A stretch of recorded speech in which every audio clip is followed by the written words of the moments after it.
हे दोस्तों नमस्कार। एक बार फिर से स्वागत है आपके अपने यूट्यूब चैनल गुरुजी एग्जाम सेंटर पर। तो दोस्तों हम यहाँ पर डेली की तरह यहाँ पर जीके जीएस का प्रैक्टिस सेट यहाँ पर सॉल्व करने वाले हैं। डेली एक क्लासें आपकी होती हैं और हमारे चैनल पर आपको हिंदी की, यूपी जीके की, करंट अफेयर की, साथ में रीजनिंग की क्लासें आपकी दी जा रही हैं। तो प्लेलिस्ट के माध्यम से आप सभी वीडियो देख सकते हैं। चलिए स्टार्ट करते हैं। गुड इवनिंग भाई, good evening, good evening, Ram Ram सभी को, नमस्कार, नमस्ते, जय हिंद। चलिए क्वेश्चन नंबर पहला है, हार्मोन्स तथा एंजाइम का स्राव करने वाले अंग कहलाते हैं। हार्मोन्स तथा एंजाइम का स्राव करने वाले जो अंग होते हैं उन्हें क्या कहते हैं? उन्हें ग्रंथि कहते हैं। ठीक है, क्या कहते हैं? ग्रंथि कहते हैं। शरीर के वे अंग जो हार्मोन्स तथा एंजाइम का स्रावण करते हैं उसे ग्रंथि कहते हैं। ग्रंथि की बात करें, ग्रंथियां आपकी तीन होती हैं। एक बाह्य ग्रंथि होती है, एक अंतः ग्रंथि होती है और तीसरी होती है आपकी मिश्रित ग्रंथि। ठीक है, मिश्रित ग्रंथि। जो आपकी बाह्य ग्रंथियां होती है जैसे त्वचा हो गया, पाचन ग्रंथियां हो गई, ठीक है, ये एंजाइम का श्रवण करती हैं। अतः स्रावी जो ग्रंथियां, अंतःस्रावी ग्रंथि जैसे कि पीयूष ग्रंथि होती है जो हार्मोन्स का श्रवण करती है। जबकि मिश्रित ग्रंथि आती है अग्न्याशय, जिसमें से एंजाइम एवं हार्मोन्स दोनों का श्रवण होता है। ठीक है, चलो नेक्स्ट क्वेश्चन की ओर। क्वेश्चन आपसे कह रहा है, तो यहाँ पर मानव शरीर की सबसे छोटी ग्रंथि जो हो जाएगी सी नंबर, अर्थात आपकी हो जाएगी पीयूष ग्रंथि। और पीयूष ग्रंथि मानव शरीर की सबसे छोटी ग्रंथि है जो मनुष्य के मस्तिष्क में पाई जाती है। यह ग्रंथि ऑक्सीटोसिन, वैसोप्रोपिन मतलब कि वृद्धि हार्मोन्स के नाम से भी आपकी ये जानी जाती है। यह स्वयं एक ग्रंथि होने के साथ साथ एक अन्य ग्रंथियों के श्रावण को भी नियंत्रित करती है। इस कारण पीयूष ग्रंथि को मास्टर ग्रंथि भी कहते हैं। ठीक है, इस ग्रंथि को मास्टर ग्रंथि के नाम से भी जानते हैं, पीयूष ग्रंथि को। ठीक है, चलिए नेक्स्ट क्वेश्चन की ओर। क्वेश्चन आपसे पूछ रहा है, आयोडीन युक्त हार्मोन्स है, आयोडीन युक्त हार्मोन्स है तो वो आपका हार्मोन्स कौन है? Thyroxine hormones. ठीक है, थायरॉक्सिन हार्मोन्स जो कि आपकी आयोडीन युक्त हार्मोन्स है। या जो थायराइड ग्रंथि है, ठीक है, आपने थायराइड का नाम सुना होगा, थायराइड। तो थायराइड ग्रंथि सबसे बड़ी अंतःस्रावी ग्रंथि है जो श्वास नली के समीप स्थित होती है। आपके गले के पास जो होती है वो थायराइड ग्रंथि होती है और सबसे बड़ी अंतःस्रावी ग्रंथि होती है। हम ये नहीं कह रहे हैं कि सबसे बड़ी ग्रंथि, अंतःस्रावी ग्रंथि आपकी होती है और यह ग्रंथि आयोडीन युक्त जो कि थायरॉक्सिन हार्मोन्स का स्रावण करती है। ठीक है, भोजन में आयोडीन की कमी से थायराइड ग्रंथि में फूलकर थोड़ी सी मोटी हो जाती है, जिससे घेंगा या गठमंडला अर्थात बोलते हैं ना कंठमंडल या बोलते हैं गठमाला रोग हो जाता है आपका। ठीक है, नेक्स्ट क्वेश्चन आपका है, बच्चों में थायरॉक्सिन की कमी से कौन सा रोग हो जाता है? बच्चों में थायरॉक्सिन की कमी से कौन सा रोग हो जाता है? जवाब आपका यहाँ पर हो जाएगा सही, क्या हो जाएगा? तो इसका सी नंबर, उसका नाम होता है जड़ मानवता। ठीक है, जड़ मानवता। बच्चों में थायरॉक्सिन हार्मोन्स की कमी से जड़ मानवता रोग हो जाता है। इस रोग में उपापचय की गति कम हो जाती है, जिससे बच्चों की शारीरिक व मानसिक वृद्धि आपकी मंद हो जाती है। परिणाम स्वरूप जो बच्चे होते हैं बौने रह जाते हैं। वयस्कों में थायरॉक्सिन की कमी से मिक्सिडिमी नामक रोग हो जाता है, जिससे रक्तदाब व हृदय गति में कमी आती है तथा मनुष्य थकान का अनुभव ज्यादा करने लगता है। ठीक है, चलो नेक्स्ट क्वेश्चन की ओर। क्वेश्चन आप कह रहा है, थायराइड ग्रंथि से थायरॉक्सिन हार्मोन्स के स्रावण को उत्तेजित करने वाला हार्मोन्स कौन है? जो थायराइड ग्रंथि जो आपका एक हार्मोन्स निकलता है, थायरॉक्सिन हार्मोन्स के स्रावण को उत्तेजित करने वाला एक हार्मोन्स भी होता है, वो हार्मोन्स आपका कौन सा होता है? तो ये आपका हार्मोन्स हो जाएगा ए नंबर, अर्थात TSH। ठीक है, यहाँ पर देखो TSH हार्मोन्स है, दूसरा आप न पढ़ लेना, यहाँ पर TSH हार्मोन्स है, ये आपका स्रावित होता है। और थायरॉक्सिन जो हार्मोन्स होता है एक अमीनो अम्ल होता है। ठीक है, एक आपका अमीनो अम्ल होता है। थायराइड ग्रंथि से थायरॉक्सिन के स्राव को TSH अर्थात कह सकते हैं कि थायरोट्रोपिन हार्मोन्स द्वारा उत्तेजित किया जाता है। यह हार्मोन्स पीयूष ग्रंथि से स्रावित होता है। ये जो आपका हार्मोन्स है पीयूष ग्रंथि से स्रावित होता है। ठीक है, नेक्स्ट क्वेश्चन आपसे काफी महत्वपूर्ण है, गाय और भैंस के थनों में दूध उतारने के लिए किस हार्मोन्स का इंजेक्शन लगाया जाता है? तो गाय या भैंस के दूध को उतारने के लिए एक हार्मोन्स का जो इंजेक्शन लगाया जाता है वो आपका इंजेक्शन कौन सा है? तो 6 का आपका बी नंबर हो जाए ऑक्सीटोसिन हार्मोन्स। ठीक है, ऑक्सीटोसिन हार्मोन्स लगाया जाता है, जिससे पिटोसिन, सिटोसिनान तथा जेनरिक ऑक्सीटोसिन भी इसे कहा जाता है। इससे क्या होता है, उनका जो दूध होता है वो आसानी से उतर आता है। ठीक है, और जैसे कि माता लोग होती हैं, बच्चों को दूध पिलाती हैं, उस समय जो आपका हार्मोन्स सक्रिय होता है वो भी आपका कौन होता है, ऑक्सीटोसिन हार्मोन्स ही होता है। ठीक है, नेक्स्ट क्वेश्चन की ओर चलते हैं। क्वेश्चन कह रहा है किस हार्मोन को प्रेम या आलिंगन का हार्मोन्स कहते हैं। तो किस हार्मोन्स को प्रेम या आलिंगन का हार्मोन्स कहते हैं, यहाँ पर आपका जवाब हो जाएगा अभी जो हमने अभी बताया था, ऑक्सीटोसिन हार्मोन्स। ठीक है, ऑक्सीटोसिन हार्मोन्स को प्रेम या आलिंगन का हार्मोन्स कहा जाता है। बच्चों के जन्म के समय तथा स्तन पार करवाते समय यह हार्मोन्स स्त्रियों में स्रावित होता है। इस हार्मोन्स के दो लक्षित ऊतक होते हैं, स्त्रियों का गर्भाशय तथा स्तन ग्रंथियां। ठीक है, ये आपका होता है ऑक्सीटोसिन हार्मोन्स के अंतर्गत आता है। चलिए नेक्स्ट क्वेश्चन की ओर। क्वेश्चन आपका कह रहा है मधुमेह रोग किस हार्मोन्स की कमी से होता है। तो मधुमेह रोग आपका किससे होता है, सी नंबर हो जाएगा, इंसुलिन की कमी से होता है। ठीक है, इंसुलिन की कमी से आपका ये हार्मोन्स मतलब कि मधुमेह या कह सकते हैं कि मधुमेह या इंसुलिन, ठीक है, हार्मोन्स की कमी से होता है। इंसुलिन एक प्रकार का प्रोटीन है जिसका श्रवण अग्न्याशय में स्थित लैंगरहैंस की द्वीपकाओं की बीटा कोशिकाओं द्वारा किया जाता है। मधुमेह से प्रभावित व्यक्ति का जो शरीर होता है निर्जलीकरण अधिक होता है, इसलिए इसे प्यास भी अधिक लगने लगती है। ठीक है, चलिए नेक्स्ट क्वेश्चन आपका 9 नंबर पर कह रहा है निम्नलिखित में से किस पादप से इंसुलिन प्राप्त किया जाता है। तो किस पादप से आपका इंसुलिन प्राप्त किया जाता है, यहाँ पर आपके 4 ऑप्शन है और इंसुलिन प्राप्त किया जाता है, आपका जवाब हो जाएगा बी नंबर, अर्थात डहेलिया की जड़ों से किया जाता है। ठीक है, डहेलिया की जड़ों से प्राप्त किया जाता है। और इंसुलिन मानव के अग्न्याशय में निर्मित होता है, परंतु प्राकृतिक रूप से किससे प्राप्त करते हैं, डहेलिया की जड़ों से किया जाता है। इंसुलिन रक्त में शर्करा की मात्रा का नियमन करता रहता है। अगला क्वेश्चन आपसे कह रहा है कौन सा हार्मोन्स अग्न्याशय को पाचक रस के उत्पादन के लिए उत्तेजित करता है। कौन सा हार्मोन्स अग्न्याशय को पाचक रस के उत्पादन के लिए उत्तेजित करता है। तो उत्तेजित करने वाला आपका हार्मोन्स हो जाएगा बी नंबर, अर्थात सेक्रीटिन। ठीक है, सेक्रीटिन आपका हार्मोन्स है जो कि हार्मोन ग्रहणी द्वारा स्रावित होता है, जो यकृत तथा अग्न्याशय को पाचक रसों के उत्पादन के लिए उत्तेजित करता रहता है। ओके, नेक्स्ट क्वेश्चन आपका कह रहा है एस्ट्रोजन क्या होते हैं। एस्ट्रोजन क्या होते हैं, तो भाई एस्ट्रोजन क्या होता है, तो यहाँ पर कह सकते हैं कि एस्ट्रोजन आपका है 11 नंबर का जो ए नंबर है हार्मोन्स होता है। एस्ट्रोजन आपका हार्मोन्स होता है। एस्ट्रोजन जो स्त्रीलिंग हार्मोन्स है, मतलब ये जो एस्ट्रोजन होता है स्त्रीलिंग हार्मोन्स है जो महिलाओं के प्रजनन तंत्र या द्वितीयक लैंगिक लक्षणों अर्थात स्तनों, दुग्ध ग्रंथियों, गर्भाशय एवं यौन आदि के विकास एवं नियमन के लिए आपके उत्तरदायी होती है। जो एस्ट्रोजन होता है, जो स्त्रियां होती है उनका जो मासिक चक्र चलता है, जब एस्ट्रोजन आपका आना बंद हो जाता है तो उन्हें बच्चा मतलब कि पैदा करने की क्षमता उनकी समाप्त हो जाती है। लगभग वही 50 वर्ष तक ही उनको बच्चे हो सकते हैं, इससे ज़्यादा नहीं हो सकते, क्योंकि वो जो एस्ट्रोजन हार्मोन्स होता है वो आपका सक्रिय नहीं होता है। ठीक है, मतलब कि एस्ट्रोजन हार्मोन्स निकलना क्या होता है, बंद हो जाता है। ठीक है, इस प्रकार से यहाँ पर कह सकते हैं कि आपका जो एस्ट्रोजन हार्मोन्स होता है यही आपके गर्भाशय के विकास के लिए बहुत ही महत्वपूर्ण होता है। चलते हैं नेक्स्ट क्वेश्चन। क्वेश्चन कह रहा है कौन सा हार्मोन्स लड़ो या उड़ो हार्मोन्स कहलाता है। तो लड़ो या उड़ो हार्मोन्स के नाम से यहाँ पर किसे कहते हैं, जवाब आपका हो जाएगा यहाँ पर बी नंबर, अर्थात एड्रीनल ग्रंथि।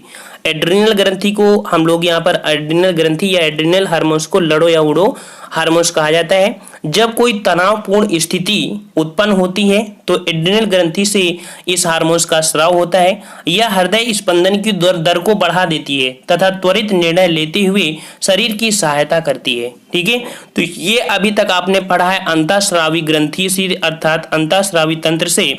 अब आप पढ़ेंगे जितने भी क्वेश्चन आपके हैं ये आपके प्रजनन तंत्र से हैं और आप लोगों ने इससे काफी अच्छे से पढ़ा भी है। तो आइए यहाँ पर स्टार्ट करते हैं। प्रजनन तंत्र से संबंधित जितने भी क्वेश्चन हैं उनको भी पढ़ेंगे। वीडियो को आप पूरा देखिएगा, आपको इस वीडियो में अच्छा भी लगेगा क्योंकि ये चैप्टर आपका पढ़ा हुआ होता है। देखिए कह रहा है स्वपरागण की प्रक्रिया किन पुष्पों में पाई जाती है। तो स्वपरागण की जो क्रिया होती है, प्रक्रिया होती है, किन पुष्पों में होती है। आपका जवाब यहाँ पर हो जाएगा यहाँ पर डी नंबर, एक लिंगी व द्विलिंगी दोनों पुष्प में आपकी स्वपरागण की क्रिया पाई जाती है। ठीक है, जब किसी पुष्प के परागण उसी पुष्प के अथवा उसी पादप के किसी अन्य पुष्प के वर्तिकाग्र पर पहुंचते हैं तो यह क्रिया आपकी स्वपरागण कहलाती है। यह प्रक्रिया एक लिंगी व द्विलिंगी दोनों प्रकार के पुष्पों में पाई जाती है। चलिए नेक्स्ट क्वेश्चन की ओर। क्वेश्चन आपसे कह रहा है एक पुष्प के परागकणों के उसी जाति के उसी अन्य पादप के पुष्प के वर्तिकाग्र पर पहुंचने की क्रिया कहलाती है। तो ये क्रिया आपकी कहलाती है, जवाब आपका बी नंबर हो जाएगा, पर परागण उसे बोलते हैं। क्या बोलते हैं उसे? पर परागण बोलते हैं। अर्थात किसी अन्य पादप के पुष्प के वर्तिकाग्र पर पहुंचने पर जो यह क्रिया होती है पर परागण कहलाती है। ठीक है, जैसे कि कह सकते हैं कि इसके माध्यम की आवश्यकता होती है, जैसे कि मान लो वायु के माध्यम से या कीट के माध्यम से या पक्षी या जल के माध्यम से एक दूसरे पे आपका क्या हो सकता है, परागण आपका होता रहता है। अगला क्वेश्चन आपसे पूछ रहा है कृत्रिम कायिक प्रवर्धन की प्रमुख विधियां कौन सी है? तो कृत्रिम कायिक प्रवर्धन की जो प्रमुख विधियां हैं वो कौन सी होती है? जवाब आपका होगा डी नंबर, अर्थात कटांकीकरण, कलम से भी प्रतीकरण अर्थात उपयुक्त, डी नंबर आपका सही हो जाएगा। जो कायिक प्रवर्धन पादपों में अलैंगिक जनन की एक विधि है जिसके अंतर्गत किसी प्रजनन अंग की सहायता के बिना पादप के कायिक अंग जैसे कि तना, जड़, पत्ती आदि के नए पादप उत्पन्न कराए जाते हैं। कृत्रिम रूप से कायिक प्रवर्धन की प्रमुख विधियां हैं जैसे कटाव के माध्यम से कलम लगाना, प्रतिकरण आदि सूक्ष्म कई विधियां होती हैं जिसके माध्यम से हम लोग यहाँ पर कृत्रिम गर्भाधान करा के यहाँ पर पौधों को जन्म देते हैं। चलो नेक्स्ट क्वेश्चन आपका है कि गुलाब के कृत्रिम कायिक प्रवर्धन के लिए प्रयोग की जाने वाली विधि, मतलब आपको इस क्वेश्चन से समझ में आएगा कि ये प्रवर्धन वर्ड क्या है, कायिक क्या है। मतलब जो आप कलम लगाते हैं तो कलम लगाने के लिए काम करते हैं, कौन सा काम करते हैं? कृत्रिम बुद्धि तरीके से यहाँ पर इसका निर्माण करते हैं, अर्थात कलम करते हैं और कलम को लगा देते हैं और कलम को लगाने के बाद आपके यहाँ पर क्या होता है, आसानी से आपका पेड़ जग जाता है। मतलब जैसे गुलाब है, सेब है, नाशपाती है, आम है आदि पादपों के कृत्रिम कायिक प्रवर्धन के लिए कलम विधि का प्रयोग किया जाता है। केला, आर्किडिक व अन्य सजावटी पादपों के लिए सूक्ष्म प्रवर्धन विधि जो अंगूर, लीची, संतरा आदि के लिए प्रतिदारकरण विधि आपकी अपनाई जाती है। समझ गए होंगे अब तक। चलते हैं नेक्स्ट क्वेश्चन की ओर। क्वेश्चन कह रहा है ऐसे जीव जो गर्भाशय में विकसित शिशु को जन्म देते हैं कहलाते हैं। ऐसे जीव जो गर्भाशय में विकसित शिशु को जन्म देते हैं उन्हें क्या कहते हैं? तो भाई उन्हें क्या कहते हैं? ए नंबर होता है जरायुज। ठीक है, क्या बोलते हैं? उन्हें जरायुज कहते हैं।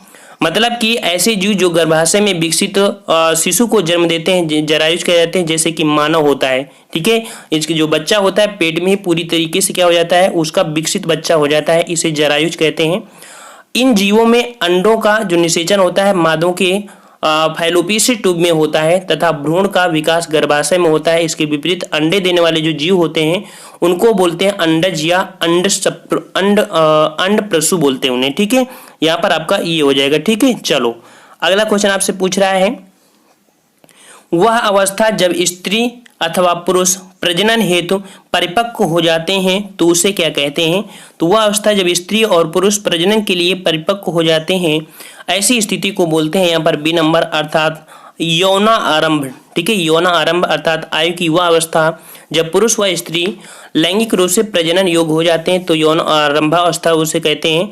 पुरुषों में 13 वर्ष से 16 वर्ष की आयु में जबकि स्त्रियों में 10 से 13 वर्ष की आयु में यौन आरंभ स्टार्ट हो जाता है। ठीक है, चलते हैं नेक्स्ट क्वेश्चन की ओर। क्वेश्चन आपसे कह रहा है मनुष्य के नर जनन तंत्र में कौन सा अंग शामिल नहीं है?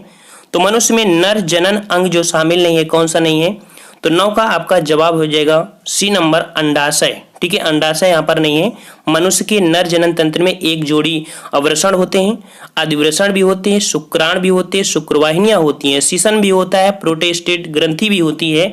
लेकिन यहाँ पर अंडाशय जो होता है मादा जनन तंत्र का ही भाग है जहां अंडाणु का निर्माण होता है तथा एस्ट्रोजन व प्रोटेस्टेन की हार्मोन स्रावण होता है और अंडाणु का क्या होता है, विकसित होता है। समझ गए होंगे अब तक इसका क्वेश्चन का जवाब। चलो नेक्स्ट क्वेश्चन की ओर चलते हैं। क्वेश्चन कह रहा है निषेचन की क्रिया किस अंग में संपन्न होती है? तो निषेचन की जो क्रिया होती है वो आपका हो जाएगा यहाँ पर बी नंबर, अर्थात अंडवाहिनी में होती है। ये चैप्टर से आपसे क्वेश्चन काफी बार इससे पूछा भी गया है, यही क्वेश्चन भी कई बार आपसे पूछा गया है। तो मानव शरीर में निषेचन की क्रिया अंडवाहिनी में संपन्न होती है।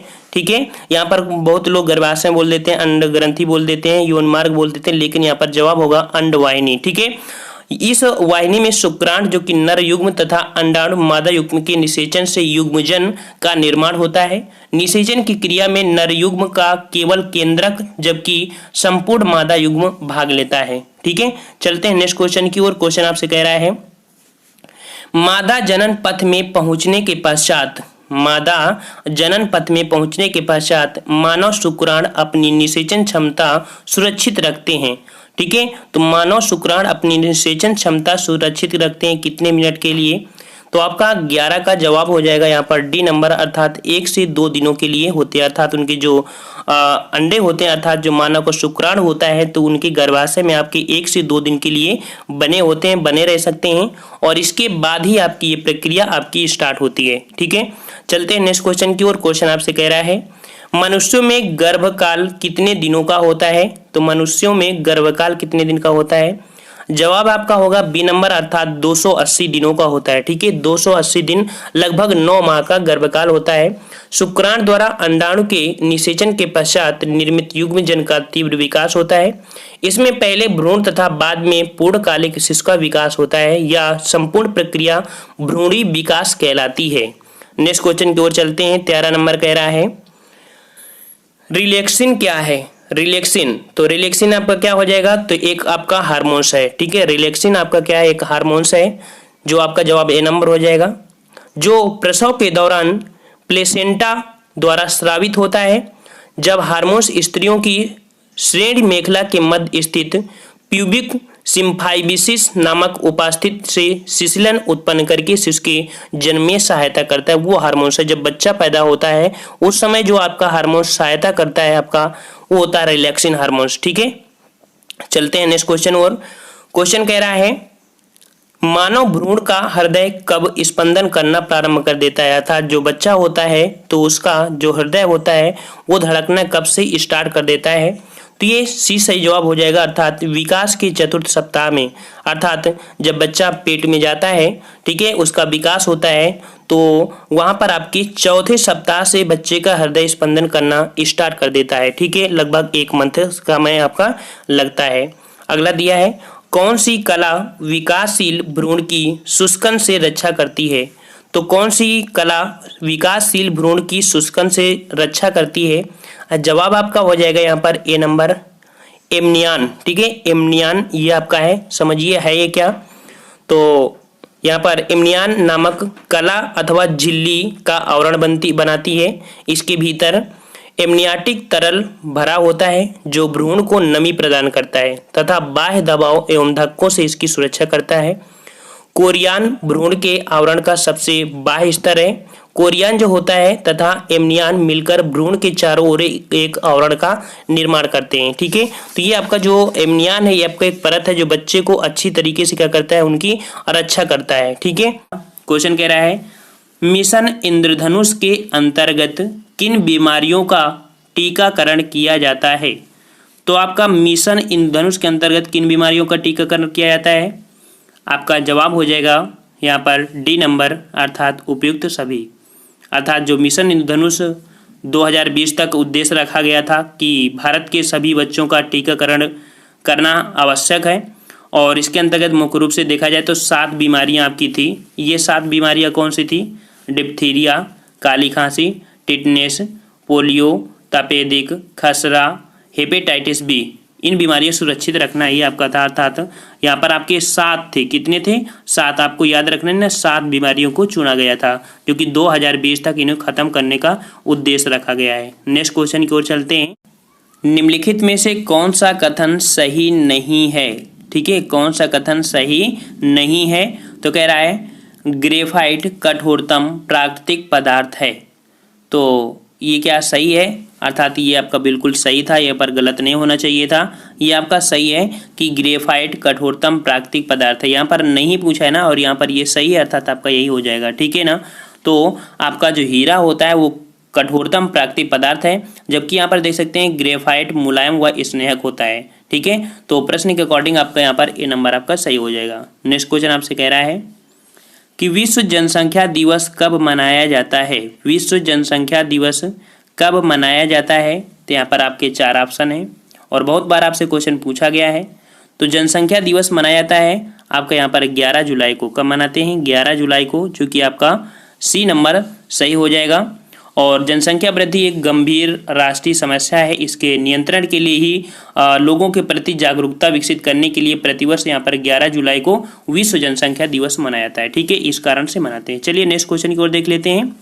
क्वेश्चन आपसे कह रहा है कि निम्नलिखित गैस समूह में कौन सा ग्रीन हाउस प्रभाव में सर्वाधिक योगदान है। अर्थात जो ग्रीन हाउस प्रभाव है या इंग्लिश में बोलें कि आपका ग्लोबल वार्मिंग, तो ग्लोबल वार्मिंग ये सबसे ज़्यादा देखा जाए योगदान में, तो आपका यहाँ पर ऑप्शन के अकॉर्डिंग आपका कौन हो जाएगा, तो यहाँ पर ऑप्शन आपका 104 का हो जाएगा यहाँ पर डी नंबर, जो कि कार्बन डाइऑक्साइड व जलवाष्प। ठीक है, तो कार्बन डाइऑक्साइड और जलवाष्प होता है। तो देखा जाए कि सर्वाधिक योगदान देने वाली जलवाष्प होता है, फिर कार्बन डाइऑक्साइड होती है, फिर मीथेन होती है, फिर ओजोन होती है। ठीक है ना, ये आपकी होती हैं जो प्रमुख रूप से सर्वाधिक योगदान देते हैं ग्रीन हाउस प्रभाव में। नेक्स्ट कह रहा है आपसे क्वेश्चन, एक्वारेजिया में HNO3 तथा HCl किस अनुपात में होती हैं। तो देखो एक्वारेजिया ये इसे अम्लराज के नाम से भी जानते हैं। ठीक है, और यहाँ पर देख सकते हैं कि इनका जो अनुपात होता है कितना होता है, आप लोगों ने काफ़ी पढ़ा होगा। तो यहाँ पर आपका जवाब हो जाएगा ए नंबर, अर्थात 1:3 का अनुपात होता है। अर्थात ये 1 होता है और आपका ये 3 होता है, इनका अनुपात होता है। अर्थात यहाँ पर जो HNO3 होता है इसको क्या बोलते हैं, तो ये भी पूछ लेता है, तो आपका ये हो जाएगा आपका यहाँ पर नाइट्रिक अम्ल। तथा यहाँ पर HCl होता है आपका हाइड्रोक्लोरिक अम्ल। ठीक है, इनके 1:3 के अनुपात में होता है। ये इसमें अगर घोल में अगर आपका स्वर्ण डाल दिया जाए, प्लेटिनम डाल दिया जाए, तो आदि सभी धातुओं को गला देता है। जब दोनों को कंबाइंड हो जाता है अम्लराज बोलते हैं। नेक्स्ट क्वेश्चन आपसे कह रहा है कि मिल्क ऑफ मैग्नीशिया में कौन सा क्षारक पाया जाता है। मिल्क ऑफ मैग्नीशिया में कौन सा क्षारक पाया जाता है, तो ये क्षारक का नाम क्या हो जाएगा, तो आपका डी नंबर हो जाएगा मैग्नीशियम हाइड्रोक्साइड। मैग्नीशियम हाइड्रोक्साइड अर्थात आपका जवाब हो जाएगा डी नंबर। ठीक है, क्या हो जाएगा आपका डी नंबर, आपका यहाँ पर हो जाएगा। नेक्स्ट क्वेश्चन आपसे यहाँ पर कह रहा है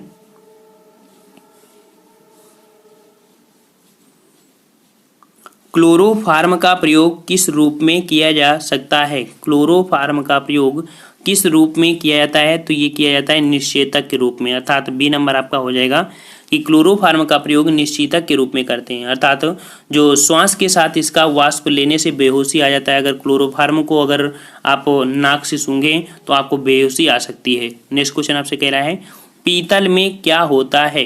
पीतल जो होता है एक मिश्र धातु है और जिसका मुख्य घटक देखा जाए तो आपका तांबा और जिंक होता है। क्या होता है, तांबा और जिंक, अर्थात आपका ए सही जवाब हो जाएगा। इसमें तांबा और जिंक का अनुपात गुण के आधार पर अलग अलग मिला रहता है। ठीक है, नेक्स्ट क्वेश्चन आपसे कह रहा है कि पीछे के यातायात को देखने के लिए वाहनों में किस प्रकार के दर्पण का प्रयोग होता है। तो जो वाहन होते हैं तो वाहन के जो पीछे के देखने के लिए वाहनों में एक दर्पण लगा होता है, उसे बोलते हैं उत्तल दर्पण। क्या बोलते हैं, उत्तल दर्पण, जो कि आपका सी जवाब सही जवाब हो जाएगा। उत्तल दर्पण लगा होता है। ठीक है ना, उत्तल दर्पण द्वारा प्रतिबिंब क्या होता है, आभासी, सीधा एवं वस्तु से छोटा होता है। क्या होता है, आभासी, सीधा और वस्तु से छोटा होता है उत्तल दर्पण में। नेक्स्ट कह रहा है आपसे कि निम्नलिखित किस युक्ति द्वारा विद्युत ऊर्जा को यांत्रिक ऊर्जा में बदला जा सकता है। अर्थात विद्युत ऊर्जा से, तो विद्युत ऊर्जा से यंत्र में, तो विद्युत लाइए फिर यांत्रिक कार्य करने लगे, ये आपका कौन सा होता है, तो आपकी विद्युत मोटर होती है जिसमें से विद्युत दीजिए और इसको यांत्रिक विधि से आपका क्या करेगा, ये आपको कार्य देगा। ठीक है ना। नेक्स्ट कह रहा है आपसे निम्नलिखित में से कौन सा इनपुट डिवाइस है। कौन सी इनपुट डिवाइस है, तो इनपुट डिवाइस यहाँ पर देखिए जो माउस होता है, कीबोर्ड होती है और टच स्क्रीन होती है। तो टच स्क्रीन भी आपकी यहाँ पर आती है, अर्थात 11 का डी हो जाएगा कि इनपुट डिवाइस क्या होती है। यहाँ पर माउस हो गया, कीबोर्ड हो गया, टच स्क्रीन हो जाएगा, स्कैनर हो जाएगा आदि, ये सब क्या होती हैं, इनपुट डिवाइस होती हैं। नेक्स्ट कह रहा है आपसे कि आर्यभट्ट उपग्रह का प्रक्षेपण कब किया गया। आर्यभट्ट उपग्रह का प्रक्षेपण कब किया गया, तो 112 का जवाब हो जाएगा ए नंबर, 19 अप्रैल 1975 को। तो आपको ये डेट भी याद रखना है क्योंकि 19 अप्रैल भी कई बार पूछा गया है। तो आपका 19 अप्रैल 1975 को भेजा गया था। तो बात आती है कि भारत का अंतरिक्ष में प्रक्षेपण प्रथम उपग्रह आर्यभट्ट था। इसका जो प्रक्षेपण किया था तो तत्कालीन सोवियत संघ के साथ किया गया था। सोवियत संघ के सहयोग से इसे प्रक्षेपित किया गया था। और किस केंद्र से, तो यहाँ पर सोवियत संघ में एक प्रक्षेपण केंद्र है कॉस्मस 3M। ठीक है, कॉस्मस 3M से प्रक्षेपण किया गया था 19 अप्रैल 1975 को। नेक्स्ट कह रहा है आपसे कि जल से बाहर निकाल दिए जाने पर मछलियाँ क्यों मर जाती हैं। तो जल से बाहर अगर मछली को निकालते हैं तो वो मर जाती हैं। क्यों होता है, क्योंकि वे श्वास बाधा अर्थात श्वास सही से ले नहीं पाती हैं और इनके श्वास लेने के लिए इनके पास गलफड़े होते हैं जो कि पूर्णतः जल में घुली ऑक्सीजन को ही ग्रहण करते हैं। इसलिए जो मछलियाँ होती हैं शुद्ध ज़्यादा रहने को पसंद करती हैं, क्योंकि जो शुद्ध पानी होता है उसमें ऑक्सीजन की मात्रा ज़्यादा होती है और जितना गंदा ही पानी होता है उसमें से ऑक्सीजन की मात्रा कम होती है। ठीक है, चलिए नेक्स्ट क्वेश्चन की ओर। क्वेश्चन आपसे कह रहा है हरित ग्रंथियां किसमें पाई जाती हैं? हरित ग्रंथियां किसमें पाई जाती हैं? तो ये पाई जाती हैं आपके झींगा में। किसमें? झींगा में आपकी पाई जाती हैं हरित ग्रंथियां, अर्थात ग्रीन ग्लैंड झींगा में पाई जाने वाली एक प्रकार की उत्सर्जी अंग है। ठीक है, नेक्स्ट क्वेश्चन आपसे कह रहा है कि जैकॉब्सन का अंग किससे संबंधित है? जैकॉब्सन, ठीक है, जैकॉब्सन का अंग किससे संबंधित है? तो ये आपका संबंधित है आपके घ्राण, अर्थात आपका सी सही जवाब हो जाएगा यहाँ पर सी। ठीक है ना, जो जैकॉब्सन अंग होता है सरीसृप वर्ग के जंतुओं और मुख्यतः सांपों में पाया जाता है और यह घ्राण संबंधित आपका ये अंग है। स्मेल, मतलब स्मेल करने वाला वर्ड आपका है। नेक्स्ट कह रहा है आपसे कि मनुष्य के शरीर में अधिकांश CO2 का परिवहन किस रूप में होता है? तो मनुष्य के शरीर में अधिकांश जो CO2 होता है वो कह सकते हैं किस रूप में होता है, परिवहन किस रूप में होता है? तो ऑप्शन हो जाएगा यहाँ पर ए नंबर कि बाइकार्बोनेट के रूप में CO2 का परिवहन होता है। मतलब कि मनुष्य शरीर में अधिकांश CO2 का उत्सर्जन जो परिवहन बाइकार्बोनेट के रूप में होता है। बाइकार्बोनेट के द्वारा लगभग 70% CO2 का परिवहन होता है। लगभग 20 से 25% CO2 का परिवहन कार्बमिनो हीमोग्लोबिन के द्वारा होता है, जबकि केवल 7% CO2 का परिवहन प्लाज्मा में घुली अवस्था में हो जाता है। नेक्स्ट कह रहा है आपसे कि निम्नलिखित में से कौन सा हार्मोन्स रंध्रों को बंद कर सकता है? तो ये आपका कौन हो जाएगा? तो ऑप्शन आपका बी हो जाएगा, ABA। क्या हो जाएगा? ABA मतलब होता है एस्कोसिक अम्ल। ठीक है, एब्सिसिक अम्ल। ठीक है, क्या होता है? एब्सिसिक अम्ल जो रंध्रों को बंद करके वाष्पोर्जन का नियंत्रण कर सकता है। इसलिए यह हार्मोन्स कम जल वाली भूमि में खेती के लिए बहुत ही उपयोगी होता है। ठीक है, नेक्स्ट कह रहा है आपसे जो कि क्वेश्चन नंबर आपका 118 है, कह रहा है कि निम्नलिखित में से कौन सा तत्व नाइट्रोजन स्थिरीकरण में मुख्य भूमिका निभाता है? तो नाइट्रोजन स्थिरीकरण में मुख्य भूमिका निभाने वाला आपका हो जाएगा 118 का जवाब यहाँ पर ए नंबर, अर्थात मोलिब्डेनम। ठीक है, मोलिब्डेनम को प्रतीक क्या होता है? तो आपका यमो होता है। ठीक है, यहाँ पर कैपिटल यम होता है, यहाँ पर कैपिटल एमओ तथा नाइट्रोजन एंजाइम तथा महत्वपूर्ण घटक होता है जो कि नाइट्रोजन स्थिरीकरण क्रिया के लिए आपका आवश्यक एंजाइम होता है। नेक्स्ट कह रहा है पौधों का मृदा विहीन संवर्धन कहलाता है। तो पौधों का मृदा विहीन अर्थात जो पौधों में मिट्टी नहीं होती है और पौधों को उगा देते हैं, तो ऐसे को बोलते हैं क्या? आपका जवाब हो जाएगा सी नंबर, हाइड्रोपोनिक्स। अर्थात हाइड्रोपोनिक्स होता है पौधों को मृदा विहीन संवर्धन, अर्थात हाइड्रो मतलब जल में उगाना। ठीक है, जल में हर एक चीज़ें जो जरूरी होती है सभी उसमें पैक कर दी जाती हैं और इसके बाद वो आपका उग जाता है। ठीक है, हाइड्रोपोनिक्स। नेक्स्ट कह रहा है आपसे पीत ज्वर का संचरण किसके द्वारा होता है? पीत ज्वर का संचरण किसके द्वारा होता है? 120 का जवाब हो जाएगा आपका बी नंबर जो कि एडीज एजिप्टी आपका यहाँ पर 120 का बी जवाब हो जाएगा। पीत ज्वर या इसे बोल सकते हैं कि येलो फीवर एक संक्रामक रोग है और इस रोग का जनक जो इस रोग का जो कारक होता है एक सूक्ष्म विषाणु होता है जिसका संचार आपका एंडीज एजिप्टिव जाति के मच्छरों द्वारा होता है, अर्थात एक प्रकार की ये मच्छर जाति है। नेक्स्ट कह रहा है आपसे पीनियल ग्रंथि कहाँ स्थित होती है? पीनियल ग्लैंड जो कहाँ पर स्थित होती है? तो ये आपकी स्थित होती है कहाँ पर? मस्तिष्क में होती है। कहाँ पर होती है? मस्तिष्क में, जो कि आपका सी सही जवाब हो जाएगा। और पीनियल ग्रंथि अग्र मस्तिष्क के पृष्ठीय भाग में स्थित होती है जो मेलेटोनिन नामक हार्मोन्स का स्रावन करती है और यह हार्मोन्स हमारे शरीर की दैनिक लभ्यता का नियमन करता था। जो दैनिक प्रक्रिया होती है उसी के माध्यम से ही आपका जो मेलेटोनिन नामक आपका हार्मोन्स होता है वही आपका स्रावन होता रहता है। नेक्स्ट कह रहा है आपसे सूत्री विभाजन की खोज किसने की थी? सूत्री विभाजन की खोज किसने की थी? तो ये खोज किया था आपका फ्लेमिंग ने। ठीक है, फ्लेमिंग ने किया था।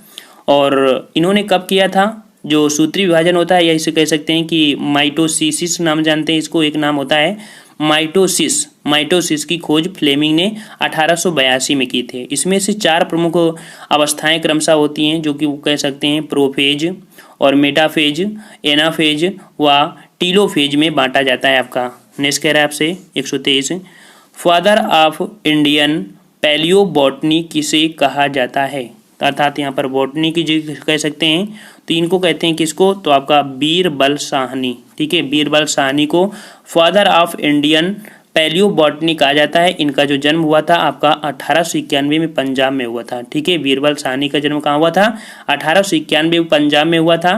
और इनके अथक प्रयास से ही वर्ष 1946 में Birbal Sahni institute of palaeobotany की स्थापना कहाँ पर हुई थी, लखनऊ में हुई थी। ठीक है, तो ये आपकी कहाँ हुई थी, लखनऊ में हुई थी। 124 नंबर आपसे कह रहा है इकोसिस्टम में ऊर्जा का परम स्रोत है। तो इकोसिस्टम में ऊर्जा का जो स्रोत होता है वो स्रोत होता है आपका सूर्य होता है। कौन होता है, सूर्य होता है, जो कि कह सकते हैं कि सूर्य से ही हमें प्रकाश का जो विटामिन डी बनती है, या पेड़ पौधे आपका भोजन बनाते हैं, यही आपके भोजन बनाने के में आपका महत्वपूर्ण होता है, जो कि अप्रत्यक्ष रूप से होता है।